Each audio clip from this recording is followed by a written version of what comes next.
There are differences between the eras. They're very obvious in bodybuilding, and just as there are differences in the areas in football, basketball, baseball, sports basically evolve, and bodybuilding has taken a different direction.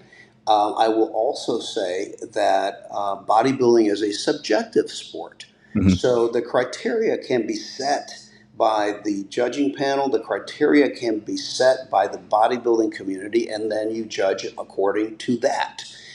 So I think that everybody's entitled to their opinion. Certainly, I respect Lee's opinion. Lee is 100%. one of the greatest bodybuilders of all time and one of the greatest men that I have ever known. And so he is entitled to having his own 100%. opinion about it. And I think without people trolling him, it's an opinion. Bodybuilding is subjective after all.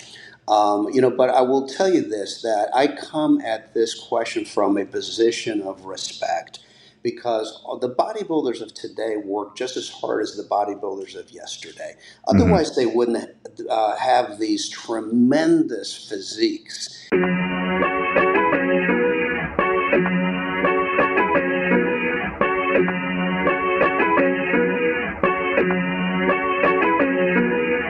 You thought I was bluffing, where you at? I came here for vengeance, watch your back. No need to defend, I'm on attack. Sorry they can't reply, but I guarantee they had a blast. Pop, pop, pop, pop, I be on the next only, yeah, I am fresh to death. What's going on, everyone? Welcome back to the Long Haul Mentality. And today I am super excited for this one. I have the legend himself, Mr. Lee Labrada. How are you today, Lee? Hey, I'm doing great, Nick. I am glad to be here. Yeah, I can't thank you enough for coming on today, man. It really means a lot that you would do this. It's an honor. How's the day at HQ going? Everything's going great. Great day here at Labrada Nutrition. We're pushing a lot of lean body shakes out the door there, and yeah, getting people into great shape. Yeah, that's awesome. I'm super excited for what we're going to do this year with the Pro Series too, with all the new stuff we have coming. Yeah, that's going to be a good one. And then the new Lean Body RTD pre-workout too. That'll be awesome. Yeah, that's going to be great. That's going to be called Charge, and it's a pre-workout drink. Will be available in about 2 more months, and we have very high expectations for it. It's got a really unique formula. Yeah, I'm super excited. The trial stuff that we got to test out when we were down there last year were fantastic. So I'm definitely excited I'm about glad you that. like them. Yeah, they're Yeah. they're really good. They taste great, and Mhm. they're very efficacious. Yeah, it was one of those ones where as soon as I drank it, I was like, "Ooh, I feel that." Yeah, it's definitely it'll be a kick in the seat of the pants for sure. For sure.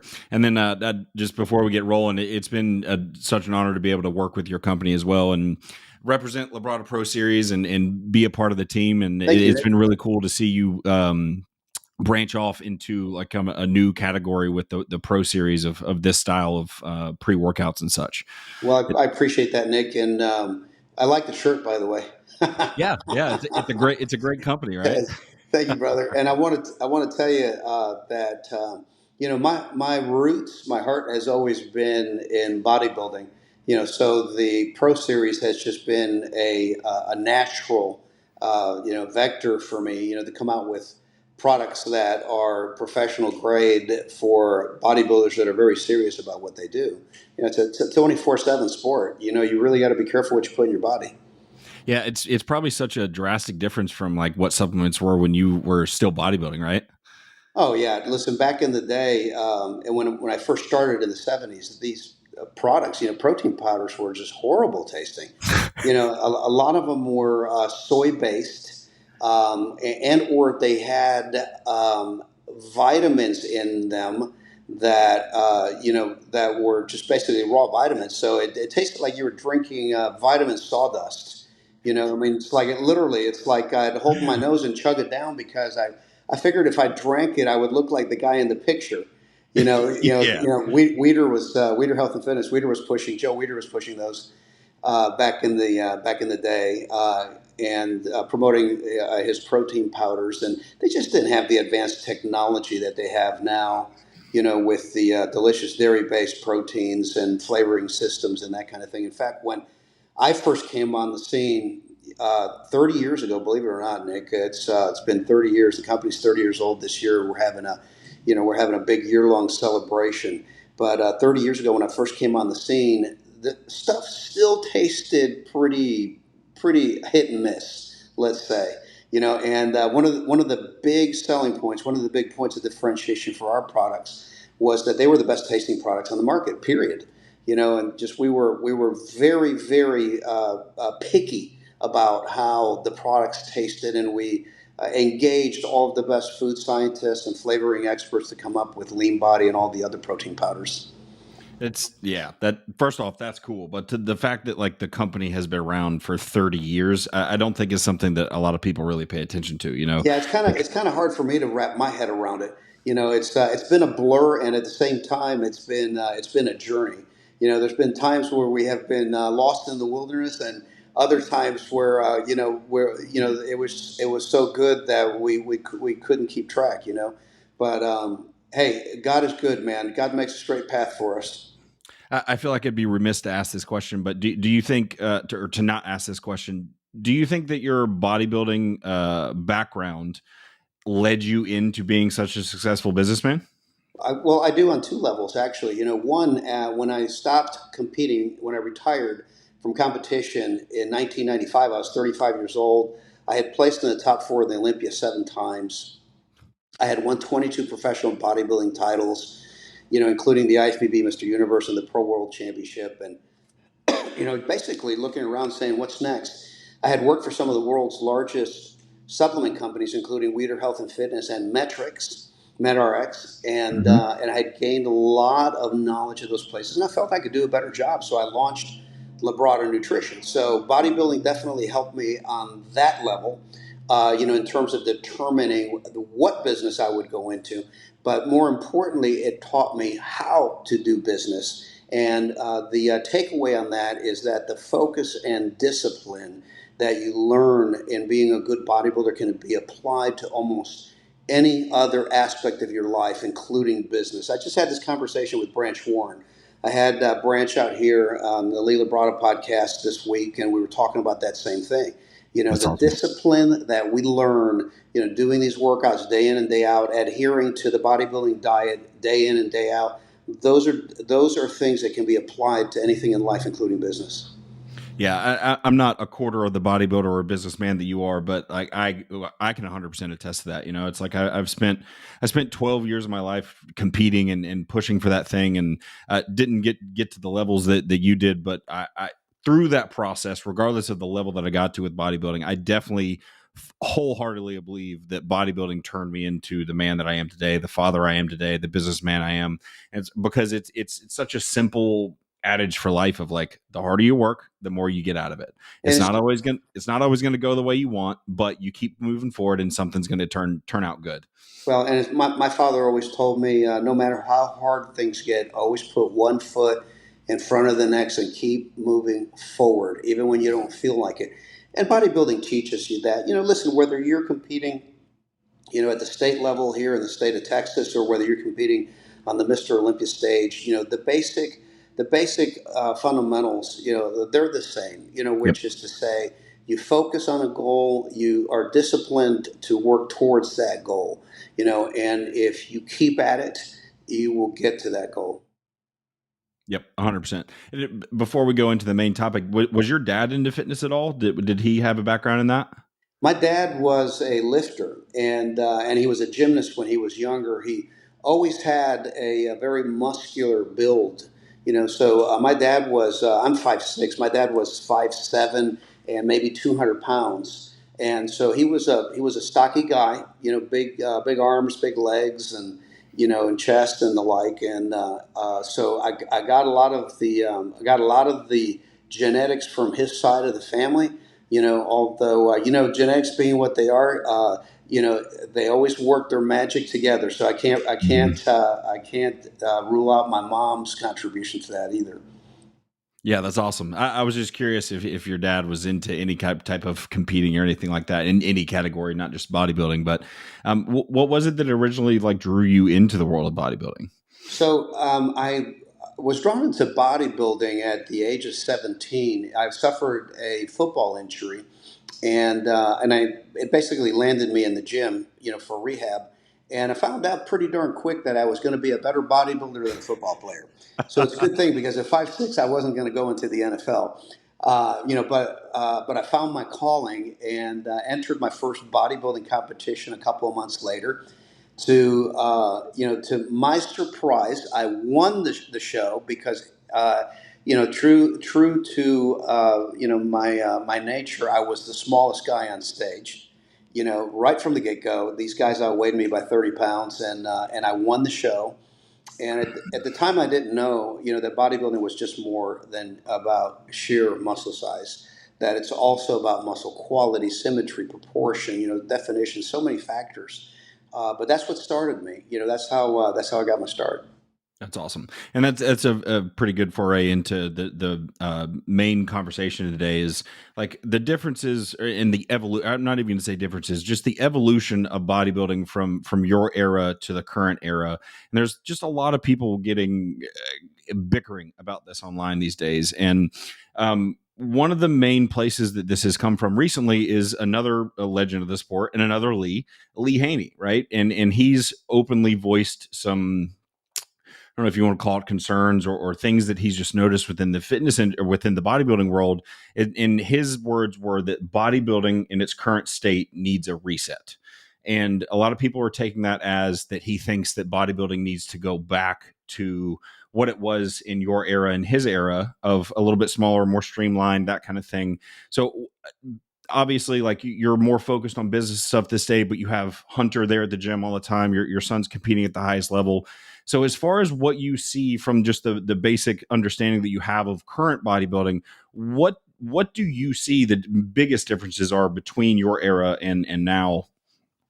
There are differences between the eras. They're very obvious in bodybuilding, and just as there are differences in the areas in football, basketball, baseball, sports basically evolve, and bodybuilding has taken a different direction.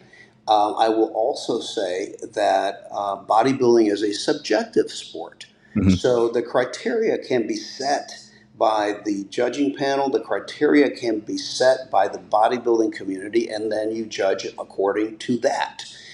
So I think that everybody's entitled to their opinion. Certainly, I respect Lee's opinion. Lee is 100%. one of the greatest bodybuilders of all time and one of the greatest men that I have ever known. And so he is entitled to having his own 100%. opinion about it. And I think without people trolling him, it's an opinion. Bodybuilding is subjective after all. But I will tell you this, that I come at this question from a position of respect, because the bodybuilders of today work just as hard as the bodybuilders of yesterday. Otherwise, they wouldn't have these tremendous physiques that you see not only in the men's open, but even in the classic and the 212s. I mean, these guys are athletes, man. You can't take that away from them, and then regarding what the look of the day is, that is something that is almost like styles. The styles in the 60s different than the styles in the 70s, different than the 80s and the 90s, the 2000s, etc.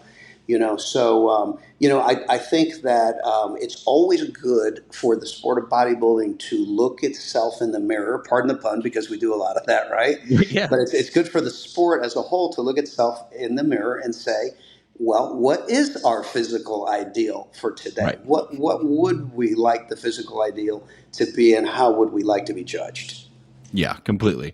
And it's a really interesting thing because, like, from my perspective, with the current state of bodybuilding and like how prolific it is and how many people are getting into it now and all these genetic freaks that we see coming out of the woodworks, is like, sure, we kind of went through that time period where there was just big people on stage and the waist got a little out of control and that sort of thing. But there was a reset now to where it seems like the guys who are excelling at the top level, like you look at the top 10, the top 15, there's not one that you can point at and go, well, that guy's not aesthetic. He might not have the best aesthetics compared to like your shape or someone else they're competing against on stage, but they're not. It's not like they're these grotesque figures that are just slapped together muscularly, right? Yeah, they're not out of place. I listen. I can think of a few guys from back in the day and then back in the '90s and such that didn't have the most pleasing physiques, but they were just mass monsters, you know. But again, you have to remind yourself, Nick, that it's all subject to opinion. It's a subjective sport, you know. So, but I would agree with you that I do believe that despite their amazing size, that today's modern bodybuilder it is starting to trend towards more of bringing back aesthetics into aesthetics with mass, aesthetic mass. Yep. Yeah, I think the shift has gone away from like when somebody gets feedback of you need to be bigger, those athletes no longer go, cool, I need to put on 50 pounds this off season. And they go, all right, I need to be bigger, but I need to be bigger in specific places.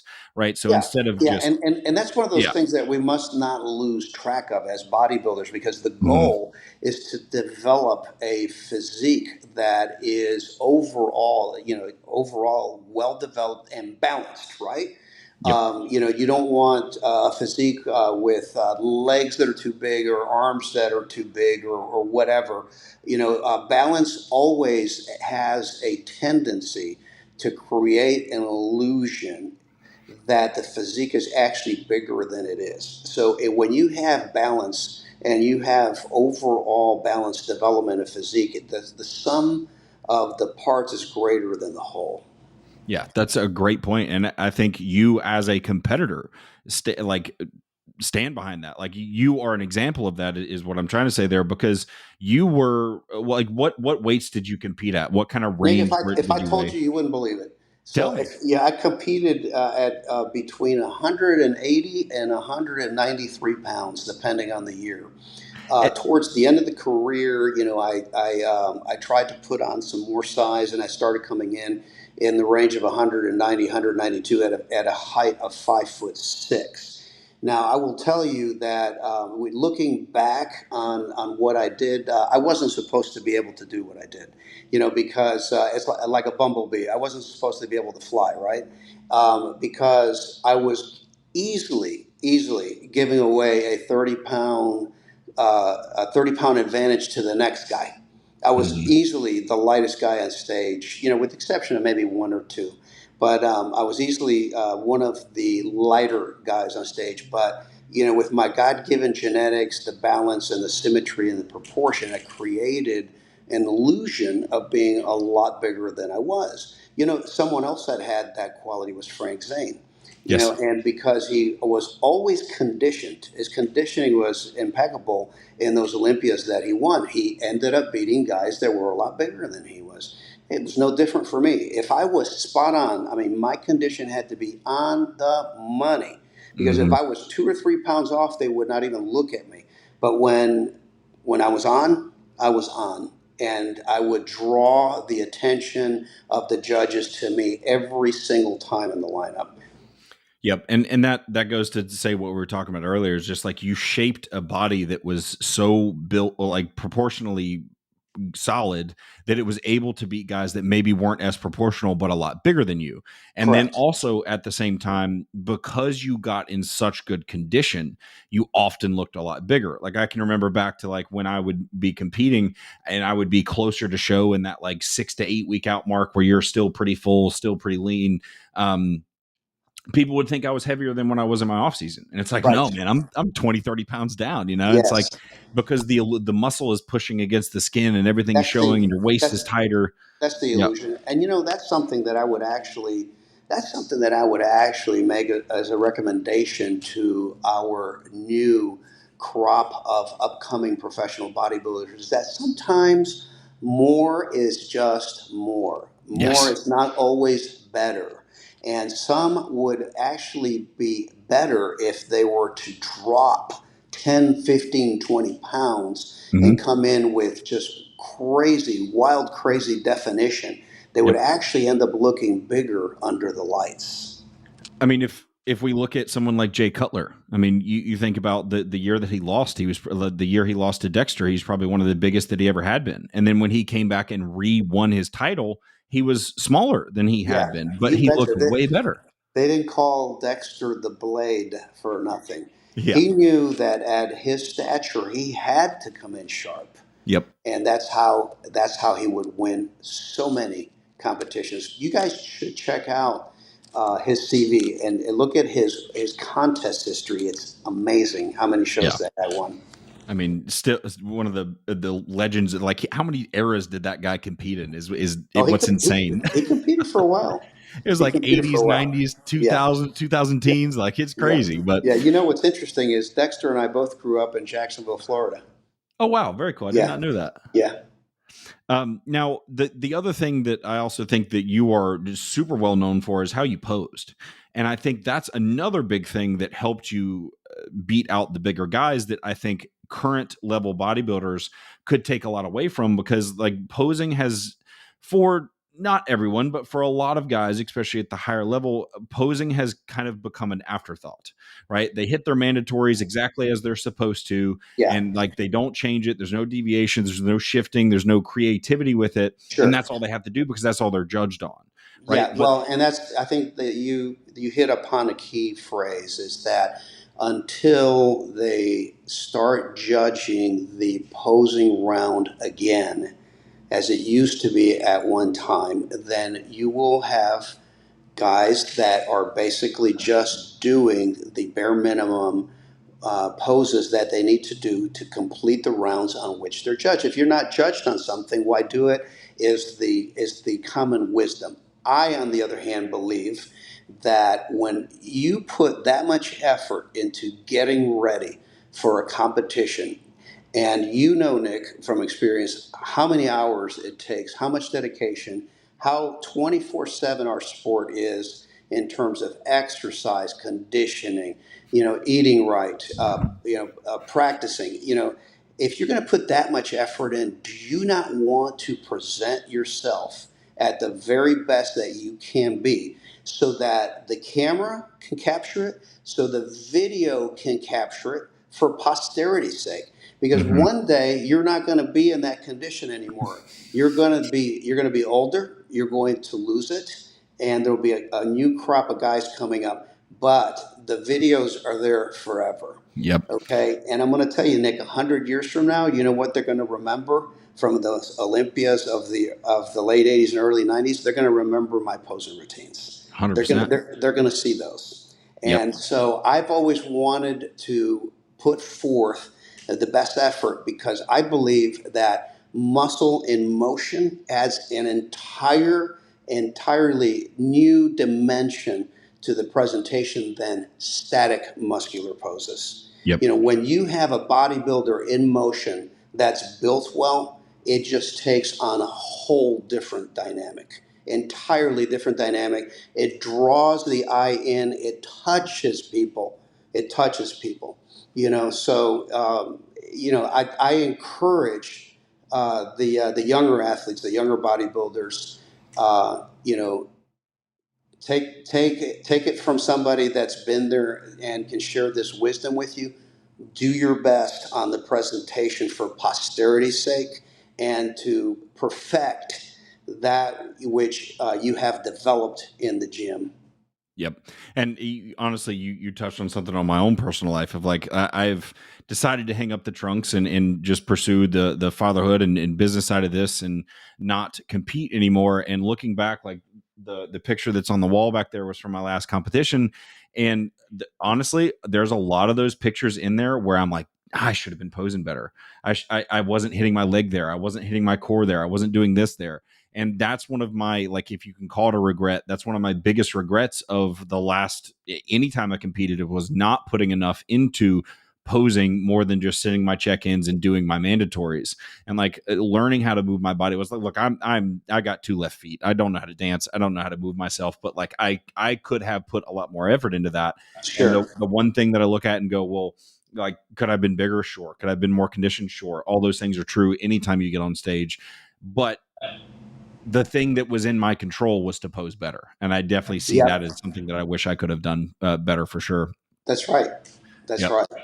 You So, know, I think that posing is one of those things that's within our control. You mhm, know, and what we have to realize as bodybuilders is that posing is an art. Yeah, and it is an art in which we show the sculpture that we have created in the gym and through our diet. yep. And now with our conversation about like we're now moving into a mass with aesthetics era of bodybuilding, do you think if they were just to improve their posing, that maybe some of these conversations about, well, the new school era isn't as good as it used to be, would kind of start to calm down a little bit? I think that listen, and I don't know if the goal is to quote unquote calm down some of these discussions because hey, listen, discourse, discussion, even disagreement is good, right? Because you know, as long as people are respectful with each other, everybody's entitled to their opinion, right?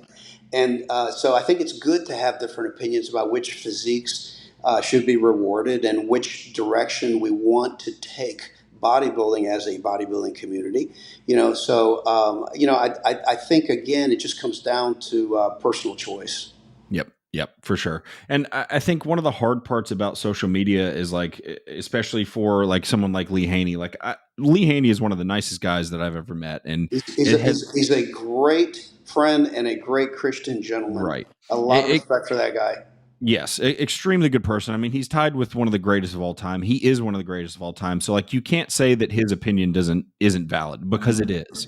But I think sometimes what happens in the social media world is that things get twisted, taken out of context and put into other people's lenses, and then that's where the biggest issue comes from with these conversations, is Sure. that people put their own spin Yeah, on it, listen. right?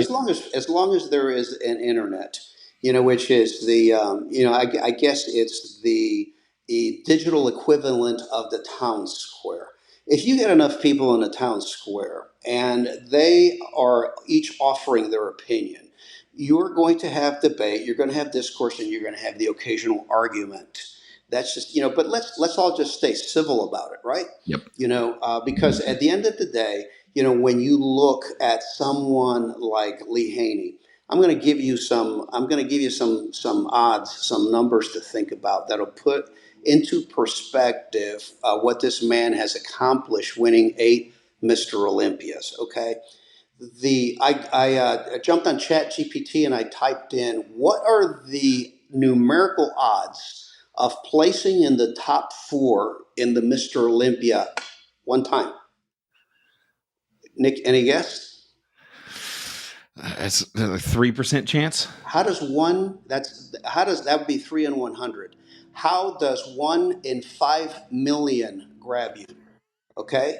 So I want you guys out there to understand that when you're talking about anybody that is standing on that Olympia stage, do it with respect. Okay, Yes. respect because those are guys that are doing the same thing that you guys as bodybuilding fans are doing. They're going to the gym every day, they're training, and they have excelled at doing what we do as a community. It's our craft. So Hmm. let's respect each other that way, right? Yep. Because the odds of somebody placing in the top 4 of the Mr. Olympia are 1 in 5 million. You can only imagine what the odds are of winning 8 Olympias, right? Yeah, yeah, 100%. And that's a great thing to put in perspective for people. And I think it's really easy to go, oh, well, he was off this time, so he's just not as good anymore. It's like, well, no, that happens, right? And I also wonder if like sometimes when with some people who have these conversations who were bodybuilders in the 80s, the 90s, so on, it's easy to look back on your career and think about the highlights and forget about the times that you missed, right? Yeah, So like that's I'm right. sure you kind of already talked about it earlier. If you came off a couple of pounds, that they didn't even look at you, right? So I'm Exactly. sure there was a number of different shows that you came into where you weren't your best. You weren't the Lee Labrada that everybody knows as far as getting on Correct. stage, right? Sure, no doubt about it. You know, and peaking it's an art. It's as much an art as it is a science. And even though I had kept meticulous logbooks, so I knew what to do going into the final weeks and days of the show, there's still that element of biology. meaning that, water balance in your body can be an hour by hour thing, Mm-hmm. depending on the needs of the body, your kidneys, your blood pressure, so many elements, Yep. electrolyte balance, things like that. So that's arguably one of the most difficult things to manage is the peak. Yeah. And in your career, you did all your own coaching, right? Like you did everything yourself? I had people that I worked with, like for instance, I worked with my friend Keith Klein on nutrition. I worked with my friend Dr. Tom Dieters, on different peaking approaches and those kind of things. But I never had a hand holding coach as defined in today's terms. Sure. Where these guys will literally ask the coach, "What do I eat next meal?" How much do I drink? How much do I eat? How much do I post? No, no, no. No, listen, you have to learn how to do that stuff yourself. Okay, Yep. even if you have a coach to guide you, because let's face it, as we get close to a competition, we perhaps get nervous, or we get anxiety, and sometimes our eyes trick us, right?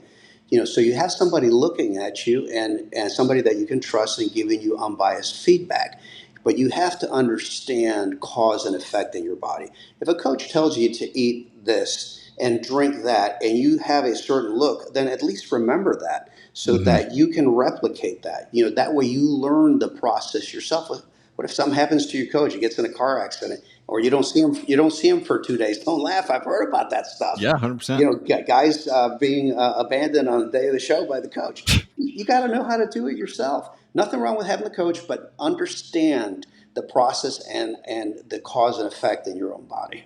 Yeah, and there's something huge to be taken away from that, because like when you were like getting yourself ready for these shows, like obviously you had these people to reference to and whatnot, but you didn't have Chat GPT, you didn't have a buddy you could call who'd already prepped 100 people and has all these bodies that he has shown, like, hey, I know what I'm doing and know what I'm talking about. So where did you find these references to be able to figure out that process of peaking? These were people that I grew up with and ran in my bodybuilding circles. Tom Dieters was my best friend from all the way back in college, and he became a chiropractor and later became the editor in chief of Muscle and Fitness magazine.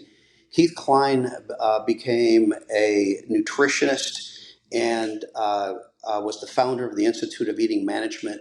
So we had parallel career paths, and of course, I consulted with these guys who I thought were the best and brightest of my time.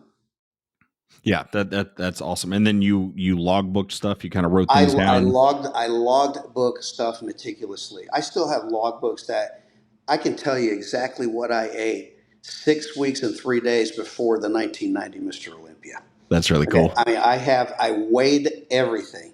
I left nothing to chance. I weighed the food. I would write down exactly what I ate. I had the sodium count of the food. I knew what was in that. I wrote notes about how I felt and took pictures, how I looked. So to me, it's about as close as you can get to a scientific method. As an engineer, my degree is in engineering. I don't like leaving loose ends. I don't like variables. And I like nailing down as many of those factors as possible when getting ready for a show. So Yeah. this was my way of doing it. Yeah, you kind of answered the next question that I had, of like, so you would do something like you would have some more water for the day or some more salt for the day or whatever it might be, and then you would kind of write out how that would make you feel, how it would make you look, like Yeah, that sort of thing. absolutely. And the water and the salt intake was more critical to track in the Right. last 10 days because, as you know, water and salt manipulation. I mean, that's a 24-hour thing at best before the Yes. body, changes and attempts to reach homeostasis again. Yeah, and it's got to be really interesting, especially with like, since you were kind of doing it all on your own and kind of figuring it out as you went along. And we both know how fast a body can change in those last couple of days. Like the last couple of days leading into the show, you can change by the hour. So like, No doubt.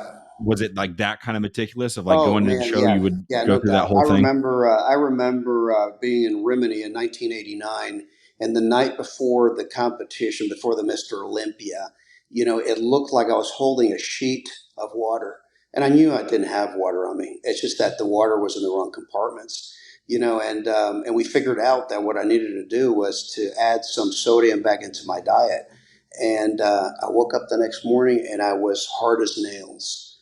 So it is a balancing routine from hour to hour. Yeah, that's honestly the most fun part to me. Like peaking is such a stressful thing because you're trying to nail all these variables, but when it all comes together, it's like, oh, this is so cool. Because it's like when you start telling people about like, oh, we change salt to get this response, or we change water to get this response. So like, how do you know this? It's like, well, just trial and error and Well, seeing how bodies respond. there's trial and error, and there's also best practices, and so and you try to avoid the extremes. I was never a proponent of the use of diuretics, and I know that a lot of athletes use them, but I was never a proponent of the use of diuretics. I think it's too much of a wild card. If you're doing everything right and manipulating water and sodium correctly, and you're not abusing the gear, you're not going to have the water retention. Yep. Yeah, I completely agree. And if you're in shape, I think that's a lot of it. You got to be in shape in order to make those manipulations actually work. Yes, that's right. You got to be able to see it, right? Yep, 100%. Yeah. And now with again looking at some of the conversations around the current landscape of bodybuilding, people are kind of coming after the posing and saying that like some of the posing nowadays is a little ridiculous, right? Like one of the examples that people are talking about is the front relaxed and like the motorcycle arms is what people will call it. Sure. So as far as like the differences in posing from your era to now, what have been the biggest changes that you have personally seen in those categories? Well, since you bring up what they're doing in the front relaxed pose in the mandatories from the modern era versus the what we did 20, 30 years ago, that motorcycle pose as you call it, so basically the arms almost out at the sides like they're carrying watermelons, and the legs splayed almost like a frog type position, wide apart. Well, back in my days, you kept your legs together. In fact, I remember holding my heels together and then splaying the quad muscles out, to create the definition. I believe that now in the modern era, they believe that it makes their legs look bigger and more muscular. I particularly don't like it, but I know that that's the style now. Yeah, my next question would be like, do you think that with the legs placed together, like obviously there's a big emphasis on like adductor size these days, and like back in the 80s, 90s, even the early 2000s, you never saw guys getting on the adductor machine. That was a female's machine, but it's like that's what so many people are doing to try and get so much more size to the inside of the legs. Do you think with that new posing style that they are showing a little bit bigger legs, or do you think it's still better with the closer legs together? You know what? Here's the thing. At the end of the day, if your legs are big, you're not going to hide them. Yeah. Okay. You're just not going to hide them. Okay. True. I dare say that there's few contestants on the stage today that had legs as well developed as Tom Platt's back in my day. Okay. And, you're not going to hide legs if they're muscular. I tell you what you will do. If you have that horseback riding stance, which most of them do, okay, it will call attention to your calves being smaller than they should be. But you know what? I'm going to say this facetiously, tongue in cheek. They don't judge calves anymore. Right. True. Yeah, it's very true. I was just kind of curious on your thought of that. Now, one of the other things you touched on fairly quickly earlier in the episode was the judging the posing routines, and then they also used to judge what they called the symmetry round. Yes. So I was never into bodybuilding during that time. What did both of those rounds look like when they judged those? So we had the mandatory poses, the symmetry round, which is basically the relaxed, quarter turns. We had the muscularity round, which was the basically the mandatory poses, and then when you came out and you did an individual routine, that was the posing round. Yeah. And how would, when you are doing your posing routine, obviously everybody's doing something different, and they're not everybody's doing the same routine. So how do they judge competitors on the posing routine? Do you know what the specific Very, criteria of it was? very subjectively, Mhm. and I dare say that what they used the posing round for was to check for strengths and flaws that might not come out in the mandatory poses. But I think the judges pretty much made up their mind, in terms of the placements based on the relaxed and the mandatory poses. For sure. Yeah, I think the posing round was kind of more like an icing on the cake kind of thing, from what my understanding was. Yeah, but it was hard to overlook a good posing routine, It and still again, is. if things are equal, let's say between two contestants, it's awfully close. One can have a really static pose routine. The other one can have a great pose routine where all of a sudden it piques the curiosity of the judges. They Mhm. lean in and they're looking because they see things that in a dynamic range that they don't see in the static poses. That could tilt it in the favor of the one bodybuilder. Yeah, I agree, and I think a great current example of that is Terrence, right? Like, he's not an open Oh, he's bodybuilder, but amazing. Yeah, it's Terrence is an amazing poser. yeah. I mean, he's always credited you as one of his inspirations for his posing routines and stuff. And like, it's hard to say that, like, even though it is not a judged round anymore, it's hard to say that like Terrence comes out and does this crazy moving, like every position he is in is very deliberate, and like it's not like he's just going from front double to side chest. It's like there's a way that he gets to it that just still Yeah, displays his there. physique. Listen, I will tell you that he does it the right way. Hmm. He's a craftsman. He's an Yep. artist. Okay, and like any artist, sometimes you color outside the lines. I know that I did. I did lots of poses that were not traditional bodybuilding poses. I would try to, add muscular elements to them, but I wasn't above hitting transitory poses that were not traditional bodybuilding poses. Yeah.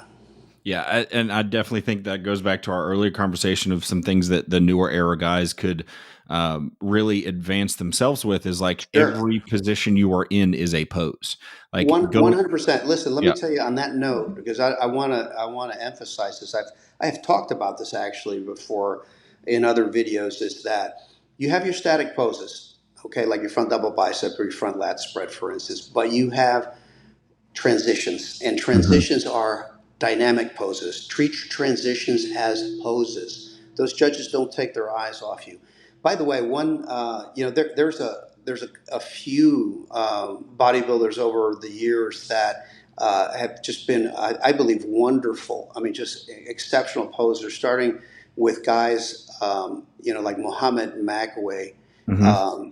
Ed Courtney was a huge inspiration to me. Ed Courtney, Mohammed McAway, and then you have more modern era guys like Kai Green.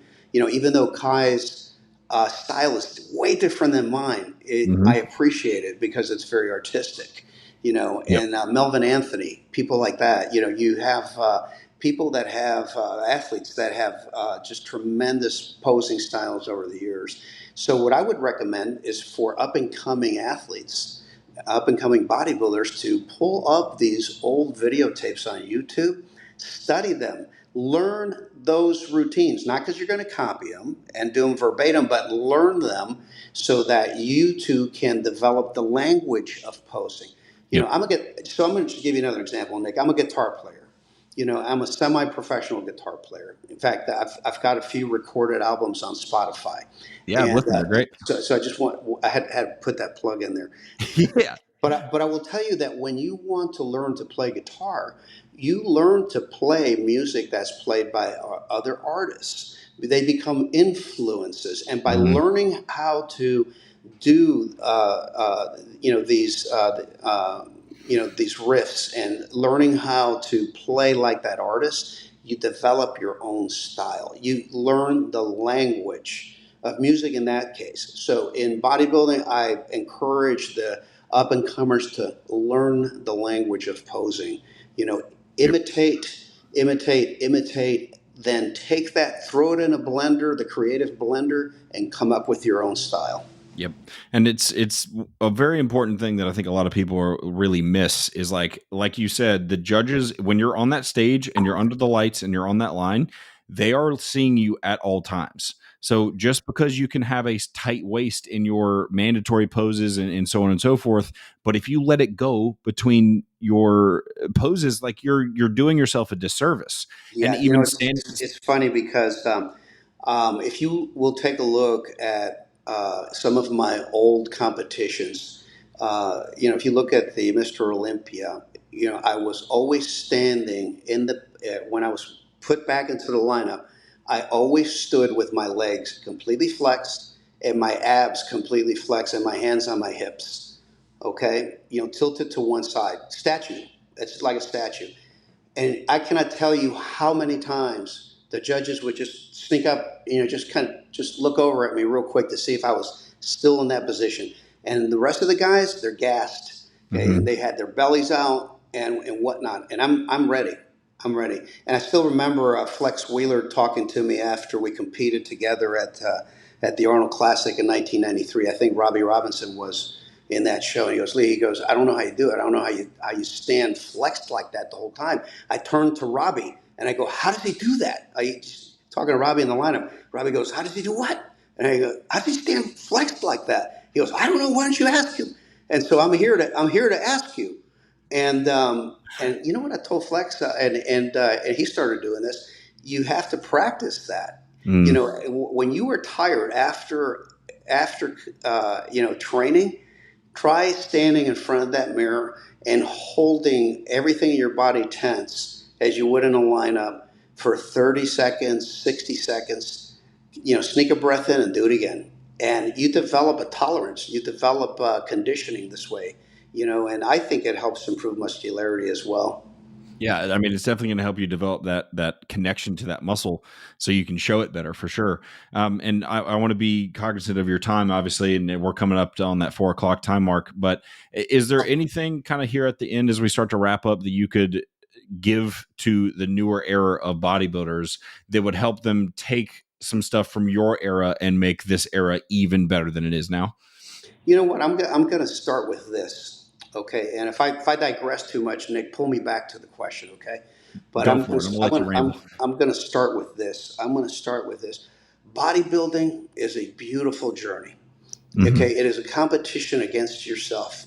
Okay, comparing yourself to others is the greatest thief of joy. Compare yourself to yourself. Have goals and you know, set up pictures of physiques that you would like to emulate. Put them on your refrigerator or by your mirror and that type of thing. You know, but take pictures and gauge your progress against what you looked like 3 months ago, 6 months ago, a year ago, and give yourself credit for that progress that you're making. You know, so I would say enjoy the journey. You know, because the journey is the destination. A lot of times competitors enter a show and they win only to look around and ask themselves, man, is this all there is? You know, it's just like, I thought this was gonna like change my life. The life changing moments happen day by day when you go into the gym and you win the day, as my son Hunter likes to say, when you conquer your body that day. You know, so enjoy that process. It is one of the most wonderful experiences. It's been a lifelong experience for me. In fact, Nick, I'll share this with you. You know, next year it will be 50 years. It'll be my 50th year anniversary since I started bodybuilding. I have been doing this week in and week out for 50 years. It is a lifestyle, and it has rewarded me beyond my wildest imagination. You know, and even if I didn't win the titles, even if I didn't have my supplement company, you know, I would still be going to the gym every day just for the joy of it. So the first thing I want to say is enjoy the process. Second thing is remember that bodybuilding is an art. Be patient like any good artist. Okay, you don't want to slap the clay on there just any which way it grows. You want to strive for balance. You want to strive for something that's beautiful and pleasing, most importantly to your eyes, and then to the eyes of others whose opinion you care about. But again, it is about bringing joy to yourself and about developing a body that God has blessed you with, and you're able to exert and you're able to create something of your own.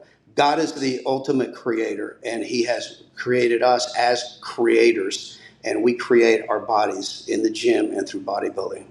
Yes, sir. Yeah, and we'll sign off with this here in a second because I know you got to get back to some important calls. But Sasan has been competing a lot recently, and he's competed in his fifth show, and he got second after second after second, and then he finally takes a show and qualifies for the Olympia. And Chris Aceto made a great post about this and posted a picture of Sasan and said, "Congratulations to Sasan for the win." And he put win in quotations and then said some other things that I don't remember specifically. But the point of what he was saying is that, yeah, he got the title today. He got the first place. He got the Olympia qualification. But that doesn't mean every other show where he got second or whatever place that he got was a loss. It was That's a learning exactly right. opportunity. It was a learning opportunity. It was an opportunity for him to get better. It was an opportunity for more people to see him, to know who he is as a bodybuilder, as a man, so on and so forth. And those things are the ultimate wins at the end of the day, not necessarily a trophy that's going to collect dust at some point. That's that. I couldn't have said it better myself. Bodybuilding, the journey is the win. Mm-hmm. Yep, completely agree. I never personally never won any shows in my bodybuilding career, and none of that bothers me. I don't sit here and go, "Oh, I should have won that show. I should have won this show." It's like, why? I like to have another trophy to put behind me. No, what I remember is the things that I did along the way, the people I met along the way, the things that bodybuilding taught me along the way that have made me a better person now, standing here talking in front of you. That is the greatest takeaway. Yep, 100%. Well, Lee, like I said, I want to respect your time, and I appreciate you so much for giving me an hour, man. Hopefully, I'll be out that way before long and get to see you guys again soon.